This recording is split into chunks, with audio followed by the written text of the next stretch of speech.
नमस्कार, मी प्रिया. माझ्या प्रिया रेसिपी मराठीमध्ये तुम्हा सर्वांचे खूप खूप खूप मनापासून स्वागत. चला तर मग आज आपण थंडीच्या दिवसामध्ये आवर्जून बनवल्या जाणाऱ्या पदार्थांपैकी सर्वात महत्त्वाचे म्हणजे आरोग्यवर्धक मेथीचे लाडू. चला तर मग आपण रेसिपीला सुरुवात करूया. सगळ्यात आधी आपण कढई गरम करून घेतली. मी इथे त्यामध्ये 1 वाटी सुकं वाळलेलं खोबरं किसून घेतलंय, ते घालून घेते. आता हे खोबरं आपल्याला चांगलं लालसर रंग येईपर्यंत चांगलं भाजून घ्यायचं आहे. लालसर रंगावरती खोबरं भाजून घेतले. खोबरं काढून घेते साईडला. त्याच कढईमध्ये 1 चमचा तूप घालून आपण तूप चांगलं गरम झाले की त्यामध्ये 1 वाटी खारीक पावडर घालून घ्यायची. ही खारीक पावडर मी घरी बनवलेली आहे. आता ही खारीक पावडर आपल्याला मंद आचेवरती चांगली लालसर रंग खरपूस होईपर्यंत आपल्याला चांगली भाजून घ्यायची आहे. मंद आचेवरती 2-3 मिनिट ही मी चांगले खरपूस रंगावरती भाजून घेतलेली आहे. खारीक आता भाजून झालेली आहे, काढून घेते. त्याच कढईमध्ये 1 मोठा चमचा तूप घालून घेते आणि मी येथे 100 ग्रॅम एवढी मेथी वापरली आहे. आता ही मेथी देखील आपल्याला भाजून घ्यायची आहे, पण मेथी जास्त वेळ भाजायची नाही किंवा खूप जास्त लालसर बनवायची नाही. मेथी तुम्ही जेवढी जास्त भाजाल तेवढी जास्त कडू लागते, त्यामुळे आपल्याला ही हलकीशी गरम करून घ्यायची आहे. तुपामध्ये मी थोडीशी गरम करून घेतली की आता ही आपण काढून घेऊ येते. आता याच कढईमध्ये मी आणखीन 1 चमचा तूप घालून घेते. तूप हलकंसं गरम झालं की यामध्ये मी 100 ग्रॅम एवढी मी हळद घेतली आहे. ही देखील आपल्याला मध्यम आचेवरती चांगली भाजून घेणार आहोत. हा पदार्थ नाचणीसारखा दिसणारा आहे. या पदार्थाला वेगवेगळ्या भागात वेगवेगळ्या नावाने ओळखले जाते. कोण हलीव म्हणतं, अलीव म्हणतं, कोण हळीव म्हणतं.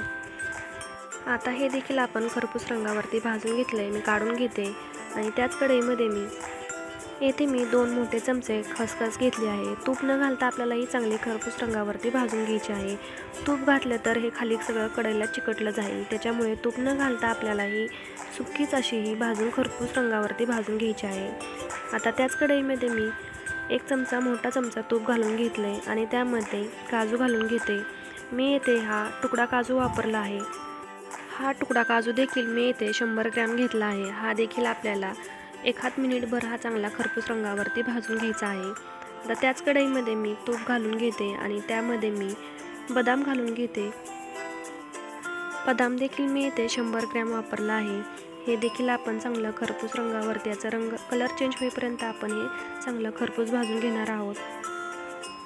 हे देखील भाजून झालेलं आहे. आता मी येथे 1 चमचा तूप घालून घेतलं. ते हलकंसं गरम झालं की यामध्ये मी येथे मगज बिया घेतलेल्या आहेत. या देखील 100 ग्रॅम घेतलेल्या आहेत.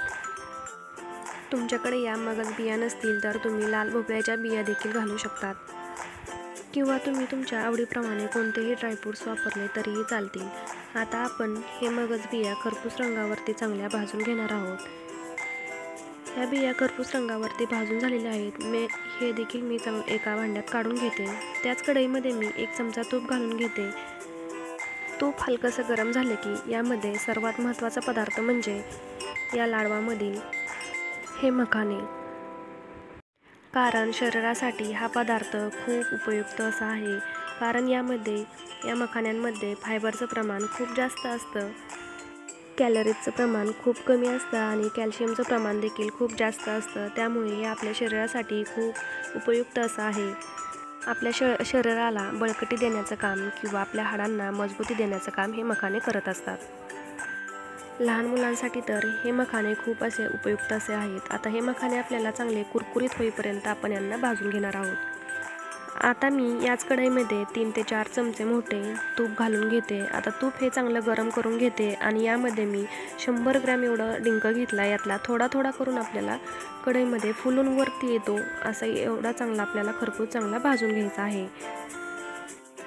पूर्ण 100 ग्रॅम एकदाच आपल्याला या तुपामध्ये घालायचा नाही. एकदाच घातला तर हा चांगला फुलला जात नाही. त्यामुळे आपल्याला हा थोडा थोडा करूनच 2 ते 3 टप्प्यांमध्ये आपल्याला हा भाजून चांगला घ्यायचा आहे. अशा प्रकारे सर्व साहित्य आपलं भाजून झालेलं आहे. आता आपण हे सर्व एक एक करून आपण चांगलं मिक्सरला बारीक करून घेणार आहोत. सर्वात आधी मी येथे मेथी बारीक करून घेतली आहे. मेथीची पावडर करून घेतली. आता त्याच ह्याच्यामध्ये मी आपण खोबरं भाजून घेतलं होतं ते देखील मी बारीक मिक्सरला फिरून घेतलं आहे. एक एक करून आपल्याला सर्व पदार्थ असं मिक्सरला फिरून घ्यायचे आहेत. मी डिंक फिरून घेतला आहे. आता मखाने फिरून घेते. सर्व पदार्थ आपण हे सगळे एकत्र फिरून घेणार आहोत. वेगवेगळे असं फिरून घेणार आहोत. तुम्हाला जर या लाडवामध्ये गव्हाचं पीठ वापरायचं असेल तर तुम्ही गव्हाचं पीठ देखील 100 ग्रॅम या तुपावरती भाजून चांगलं खमंग असं भाजून घ्यायचं आणि यामध्ये तुम्ही वापरू शकता. गव्हाच्या पिठाऐवजी मी ते मखाने वापरलेले आहे. ते मखाने देखील आपण चांगले बारीक पीठ असं पावडर याची चांगली बनवून घ्यायची आहे. सर्व ड्रायफ्रूट्स सगळ्या बिया वगैरे आपण सगळं असं बारीक असं चांगलं आपण दळून घेतलं आहे, फिरून घेतलं आहे. आता आपण खारीक पावडर ही सर्व एकत्र मिक्स करून आता आपण हे सर्व एकत्र चांगलं मिक्स करून घेणार आहोत. हाताने चांगलं असं चोळून घ्यायचं आणि सर्व एकत्र चांगलं असं मिक्स करून घ्यायचं आहे. यामध्ये मी 300 ग्रॅम एवढा गूळ घेतलेला आहे. गूळ चांगला खिसून बारीक करून घेतलेला आहे, तो देखील घालून घ्यायचा. एक मोठा चमचा सुंठ पावडर आणि जायफळ थोडी घालून घेतली. हे सर्व एकत्र चांगले मिक्स करून घेतलं. तो कढईमध्ये थोडंसं तूप गरम करून घेतलं. त्यामध्ये हळद 1 चमचा घालून ही देखील यामध्ये वरती घालून घ्यायची. हाताने सर्व चांगलं चोळून घ्यायचं, म्हणजे गूळ देखील आपला चांगला यामध्ये चांगला मिक्स केला जातो. आणि आता आपल्याला लाडू वळण्यासाठी तूप घालून घ्यायचं आहे. यामध्ये मी आणखीन 1 चमचा मोठा 1 कपभर एवढं तूप घालून घेते.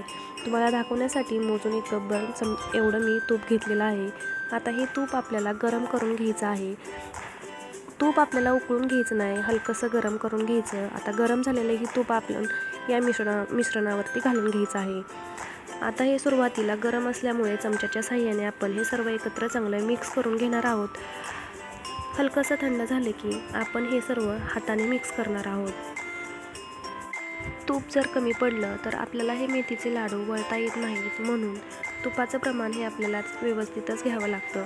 आता मी हाताच्या साहाय्याने हे चांगलं मिक्स करून घेतलं आणि याचे आपण लाडू वळून घेणार आहोत. तुम्ही पाहू शकता किती सहजपणे हा लाडू वळला जातो. गव्हाचं पीठ नसताना देखील हे लाडू चांगले वळले जातात, कारण मखाने मी चांगले भाजून त्याची चांगली बारीक पावडर बनवून घेतली. तुमच्याकडे मखाने वापरायचे नसतील तुम्हाला तर तुम्ही गव्हाचे पीठ नक्की वापरा.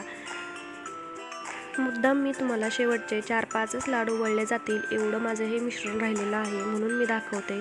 अगदी शेवट देखील हे कोरडं पडलेलं नाही, कारण यामध्ये तुपाचं प्रमाण हे एकदम परफेक्ट असं झालेलं आहे. लाडू वळून आपले तयार झालेले आहेत. किती सहजपणे हे तुटतात आणि खूप छान असे याची टेस्ट खायला देखील लागते. माझी आजची रेसिपी तुम्हाला कशी वाटली कमेंट करून नक्की सांगा आणि सगळ्यात महत्त्वाचं म्हणजे सबस्क्राईब करायला विसरू नका. धन्यवाद.